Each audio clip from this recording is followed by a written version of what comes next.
Hi, you're on the Reddit Confessions channel. The first thing she did was complain about the airport coffee. Not a hug, not, I missed you, just that they ran out of oat milk. Can you believe that? She dropped her suitcase at the door like it was my job to take it upstairs. Her sunglasses were still on. Her tan looked fake. Her smile was real, but not for me. I stood there holding the envelope. She walked past me, kicking off her shoes, already scrolling through her phone like the week she spent with her ex was just some quirky errand. "Don't start," she said flatly, not even looking at me, like I was a conversation she'd muted. That's when I handed it to her. One simple envelope. No drama. Just closure. She blinked. "What's this?" I didn't answer. She opened it, read the top line. Pause. "Divorce?" she whispered, like the word itself was in a foreign language. I finally spoke. Quiet, calm, already detached, already finished. She laughed, actually laughed. "You're being ridiculous." I didn't move, I didn't blink. She flipped through the papers, her smirk slipping with every turn. Assets split. Car in my name. Her trip money traced, documented, refunded from our joint account. And the best part, a printout of her texts with Caton, time-stamped, geotagged, screenshotted, and notarized. Her face turned pale. And then the panic set in. She didn't cry. Not right away. She just stood there, flipping through the pages like they were a script she hadn't auditioned for. Page after page of cold legal reality. My signature at the bottom of each. Her betrayal laid out in bulletproof detail. And yet, she still tried to spin it. "You're really doing this over, what, old messages? You're blowing up our life over nothing." I nearly laughed. Nothing. I spent 6 years giving her everything. My time, my money, my peace of mind. And she called a week-long secret vacation with her ex nothing. She stormed into the kitchen, pacing like a lawyer building a defense. "You're overreacting. We didn't even sleep together." Her words were sharp, confident, until I tapped my phone and played the audio. Crystal clear. Her voice, breathless, whispering, "I forgot how good you were." That was the moment her whole expression collapsed. Her hands trembled. She reached for a chair and sat down like her legs had given out. "You bugged me?" she croaked. "No," I said, setting the PI's folder on the table. "I trusted you." He didn't. That stung. I saw it in her eyes. She wasn't just ashamed. For the first time, she was scared, not of me, but of the consequences. Raina always thought she could talk her way out of anything. But now, every lie was labeled and documented, and there was nothing left to explain. "You're not even going to talk to me?" she asked. "You just what? Plan a takedown while I was gone?" That made me snap. "No, Raina. I planned a future. You burned it down. I just handed you the ashes." She stood up fast, knocking the chair over. "You're weak," she hissed. "You always were. I needed someone with fire." I nodded slowly. "That's why you went crawling back to a man who dumped you in college and now sells crypto courses on Instagram." Her silence was deafening. That's when I walked to the front door, opened it, and motioned to her suitcase. "You should go before this gets worse for both of us." She didn't move, just stared at me like I was someone she didn't recognize. Maybe I wasn't. Maybe the version of me who let things slide, who begged for connection, who believed her excuses. Maybe he died the moment she left for that flight. And maybe that's the part she regrets now. Not the affair, but that I finally stopped being the doormat she needed. She didn't leave that night. She sat at the kitchen table, pretending the envelope in her lap wasn't a grenade. She looked around the house like it was unfamiliar now, like I had rearranged everything while she was gone. Maybe I had. Emotionally, at least. I didn't raise my voice. Didn't curse her out. That's what made it worse. I wasn't the man she remembered. I wasn't begging. I wasn't broken. I was done. And I think that terrified her more than anything. She finally spoke around midnight. "So what now?" Her voice cracked slightly, like she still couldn't believe I was serious. "You want me to just leave? That's it?" I didn't even turn to look at her. I was on the couch, flipping through channels, not watching anything. Just needed background noise to drown her out. "Raina," I said calmly, "you already left. All I'm doing is catching up." She started crying then. Soft at first, then harder, when she realized I wasn't coming over to comfort her like I used to. She said things I'd heard before, but this time they fell flat. "We can fix this. It didn't mean anything. I made a mistake." All the classics. But the worst part wasn't her words. It was that she still thought I was dumb enough to buy them. I got up to grab a drink. As I passed, I saw her looking at her reflection in the microwave door. Mascara running, lips trembling, and I swear I saw something I hadn't seen in years. Shame. But not the kind that makes people change. The kind that makes them desperate. "Dean," she whispered, "you don't have to do this. We can figure it out. I'll cut him off, I swear." I laughed. Quiet. Bitter. "You already figured it out when you packed for that trip. You just didn't think I would." She followed me barefoot into the hallway, pleading now. "Don't throw this away. Don't throw me away." I turned to her, tired. "You threw me away the second you bought that second ticket, Raina." She broke, sat on the stairs, buried her face in her hands, sobbing like the villain at the end of a movie who finally realizes the hero doesn't love her anymore. And the sad part, a small piece of me still felt bad. But I didn't stop walking. I didn't kneel beside her. I went upstairs, shut the door, locked it. That night, I lay in bed alone, while she stayed downstairs on the couch, crying herself into silence. I thought I'd feel free. I didn't. I just felt empty, like someone had taken a vacuum to my chest and left nothing but echo. But I needed that silence, because the next morning I was going to tell her something that would destroy whatever little hope she still had left. The next morning wasn't quiet. It was fake quiet. The kind where the coffee machine hisses louder than it should and the clock ticks like a countdown. I came downstairs already dressed. She was sitting on the same couch she cried herself to sleep on, wrapped in a blanket I bought her 2 Christmases ago. I wondered if she even remembered that, or if that memory had been overwritten by beach photos and secret hotel rooms. Raina looked up, eyes puffy, trying to read my face. She didn't ask how I slept. She just blurted, "Can we talk before you make things worse?" I didn't answer. I walked to the fridge, poured myself orange juice, sat down at the dining table, and placed a small box next to my glass. That got her attention. She stood slowly and crossed the room like she was approaching a wild animal. "What's that?" she asked, her voice cautious. "My goodbye," I said, not looking at her. She sat across from me, still wrapped in that blanket like it could protect her from consequences. "Dean, I made a mistake. A big one. But don't act like you're innocent. You've been distant for months." That was her defense, me being distant.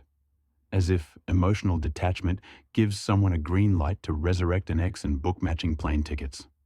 "I was distant," I said slowly, "because I was watching the woman I love turn into someone I couldn't recognize." She flinched. For once, her eyes didn't roll or dart away. They just dropped. "I thought he could give me something I'd lost," she muttered. "But it wasn't real. It didn't feel right." I slid the box toward her. She opened it, probably expecting a ring or some nostalgic relic I'd kept to remind her what we used to be. But it wasn't that. It was her phone. Not the one she used now. The old one she'd thrown in a drawer months ago because she said it was too slow. Except it still had her backup files. Messages, videos, photos, everything. She looked at me in disbelief. "You went through this?" "No. I let your lies walk me straight to the truth. I didn't need to break in. You left the door wide open." She reached for the glass of water beside her and nearly dropped it. "What do you want from me, Dean? You want me to grovel? You want me to disappear?" I stared at her. "I want the woman I married back. But she's gone, and what's left isn't worth fighting for anymore." She broke again. Tears ran silently this time, like she knew the performance didn't matter anymore. She stood up, opened her mouth, closed it again, then finally whispered, "I never thought you'd have the strength to walk away." I smiled faintly. Neither did I. but you showed me how. That morning, she packed again, but slower this time. I didn't offer to help. I didn't ask where she was going. I just watched her zip up her life and drag it out the door. This time, without a tan or a smirk. And still, she didn't realize that the worst part hadn't even started yet. Raina was gone, at least physically. Her bags were packed, her keys left on the counter, and the door had closed behind her like the final click of a coffin lid. But her presence still haunted every corner of the house. The faint smell of her perfume in the hallway, the half-used bottle of shampoo in the shower, the way my name still echoed differently when I said it out loud, like it didn't belong to a husband anymore. Just a man who'd finally stopped begging. But the story didn't end with her leaving. No, that's where things got complicated. I thought I'd feel relief, maybe even satisfaction. But what I actually felt was nothing. Just the kind of numb that makes you question if you ever mattered to the person who slept beside you for 6 years. I stood in the kitchen, staring at the coffee pot she used every morning. And I realized I didn't know how I liked my coffee. I always made it the way she liked it. That same day, I got a call. Not from her, but from Caton. Yep, the ex, the man she thought would replace me. He sounded nervous, which was rich coming from the guy who had no problem cozying up to another man's wife. "Hey, Dean, I think we should talk," he said. I nearly dropped the phone. "What makes you think I have anything to say to you?" I asked. He hesitated, then said the one thing that flipped everything upside down. "She lied to both of us." I froze. "Come again?" I said, bracing myself. He sighed. "She told me you were separated, that she filed first, that you cheated. I didn't find out the truth until she broke down at the hotel. I left early. I didn't sleep with her, man." Part of me wanted to believe he was just covering his own guilt, but something in his voice felt honest, shaky, ashamed, even a little lost. He said Rhea kept spinning stories even on the flight down, said she had a plan and that I'd never see it coming. And suddenly, all the missing pieces started clicking into place. It wasn't just betrayal, it was manipulation. She hadn't just cheated. She had tried to rewrite reality for both of us. I hung up without saying much, but I was shaking. Not out of anger, but out of clarity, because now I saw her for what she really was, a master of illusion. She didn't just break our vows. She twisted them until they became something unrecognizable, then fed them back to us, like truth. Later that evening, I went into the closet and pulled down the storage bin I'd been too afraid to open before. Inside were letters, dozens of them, from her, from the early days before we got married. Notes about forever, about how I made her feel safe. I read them one by one and realized something horrifying. I still wanted to believe those words were true even after everything, but belief doesn't make betrayal disappear. It just delays the pain. And I wasn't done hurting yet. 3 days after she left, I received a letter in the mail, handwritten, no return address. But the handwriting was unmistakable. Hers. I stared at the envelope for a full 10 minutes before I opened it. Not because I expected some grand apology, but because I wasn't sure if I had the strength to read one more lie. But curiosity is a cruel addiction. I opened it anyway. It wasn't an apology. It was a script, a carefully worded essay about miscommunication, emotional distance, and how she needed clarity. She said she never meant to hurt me, but that she had to explore what her heart was pulling her toward. I didn't know if what we had was real anymore, she wrote. So, I had to step away to see if it still was. Step away, she called a secret vacation with her ex-boyfriend. Stepping away, my stomach twisted as I read on. The letter ended with, "If you ever decide to forgive me, I'll be waiting. I still love you, even if I've done everything to make you doubt it." No signature, no return address, just that haunting line that sat in my chest like a stone. "I'll be waiting." I didn't know what bothered me more, that she wrote it, or that part of me still wanted to believe it. Later that evening, I called Gabe, the same friend who helped me uncover her lies. I hadn't told him everything yet, but I needed a voice outside my own head. He didn't mince words. Dean, you don't owe her healing. You owe yourself freedom. She made her choices. Stop carrying her consequences. I wish it were that easy. Because the truth is, betrayal doesn't just hit your heart. It hits your identity. I started questioning everything. Was I boring? Was I not enough? Did I miss signs years ago and just pretend not to? I replayed moments like old voicemail messages. Ones where she smiled at me, held my hand, said she was lucky. Was it all fake? Or had I been real in a story that slowly rewrote itself? The next morning, I got a text from an unknown number. You okay? I nearly deleted it, assuming it was her, but something stopped me. I replied, Who is this? Seconds later, It's Caton. Can we talk? I didn't answer. That afternoon, though, I got a knock at the door. Not Raina, not Caton. Someone else entirely. Raina's younger sister, Isla. She looked nervous, clutching a tote bag, eyes darting to the driveway like she'd parked illegally. Can I come in? She asked softly. I hesitated, then stepped aside. She sat on the edge of the couch like she didn't want to make herself too comfortable. Dean, I know I'm probably the last person you want to see, but I need to tell you something, and it can't wait. What she told me next didn't just shift the story, it set it on fire. Isla's hands wouldn't stop fidgeting.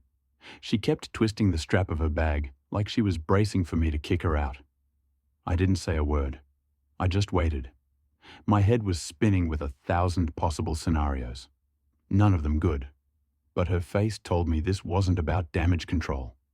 This was something else. Something she'd been carrying and finally couldn't keep quiet about. I should have told you sooner, she began, barely above a whisper. But Raina made me promise not to get involved. She said it would ruin everything. That phrase, ruin everything, sent a cold spike down my spine. Ruin what? I asked. What was left to ruin? Isla looked up at me, her eyes red, and finally said it. This wasn't the first time, Dean. Caton wasn't the only one. I felt like the floor shifted beneath me. I gripped the edge of the coffee table just to stay grounded. What are you saying? I asked slowly, even though part of me already knew.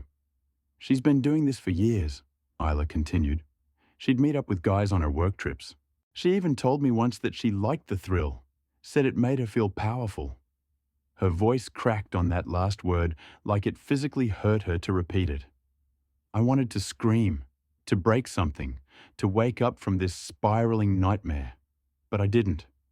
I just sat there frozen, my chest tight and my breath shallow. She always said you were too good, Isla went on, as if that explained anything. Said you wouldn't leave even if you found out. And that's why I'm here, because you did find out and you are leaving.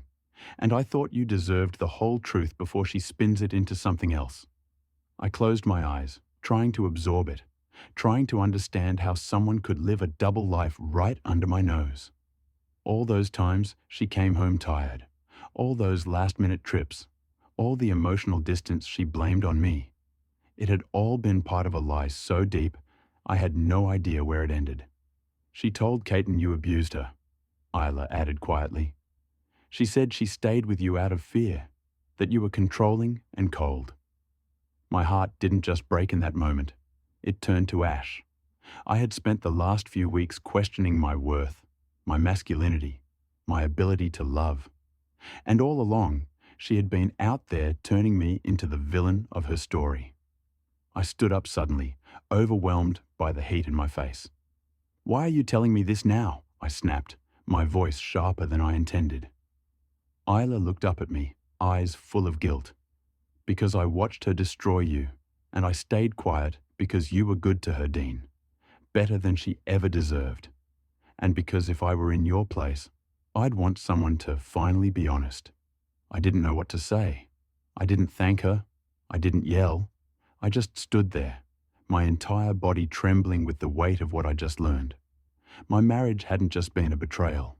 It had been a performance, a script written by someone who wanted to look like the victim while playing the villain all along. And still, there was one more person I needed to hear from. After Isla left, I sat alone for what felt like hours, just staring at the space where my life used to be. It's hard to explain what it feels like to watch your reality unravel piece by piece. Not from a single blow, but from years of hidden cuts finally surfacing. But somewhere in that silence, in the wreckage of everything I thought I had, I realized something strange. I felt lighter. Ria didn't reach out again. Not after Isla visited, not after the documents, not after the truth. Maybe she knew it was over. Maybe she didn't expect anyone to finally call her bluff. Or maybe for once in her life, she understood the damage was beyond repair. A week later, I moved out of that house. I didn't sell it out of spite. I left it behind like an old coat that no longer fit. The memories were too heavy to carry.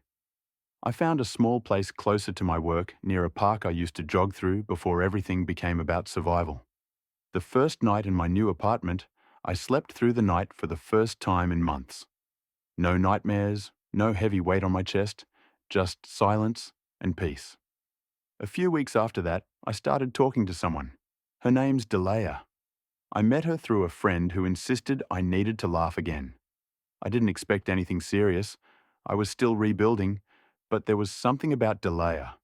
Gentle, honest, real. The kind of person who asked how my day was and actually listened to the answer. We started slow. Coffee turned into long walks. Long walks turned into deeper conversations. And somewhere along the way, I caught myself smiling again. Genuinely. Not because I was trying to hold things together, but because I no longer had to. I'm not saying I'm healed. That kind of betrayal doesn't vanish overnight. But I've learned that closure isn't about getting an apology. It's about giving yourself permission to move forward, even if you never fully understand why it all fell apart. And as painful as it was, Raina leaving was the best thing that ever happened to me. Because it forced me to stop clinging to someone who only loved me when it was convenient. Today, I'm no longer the guy who waited by the door. I'm the one who walks through it with his head held high. And for the first time in years, I like the man looking back at me in the mirror. What about you? Have you ever had someone twist reality so well that you began to doubt your own instincts? Or maybe you found strength right when everyone expected you to break? Let us know in the comments. And if this story hit close to home or made you reflect on something personal, don't forget to like and subscribe. More real stories, real confessions, and powerful moments right here on Reddit Confessions.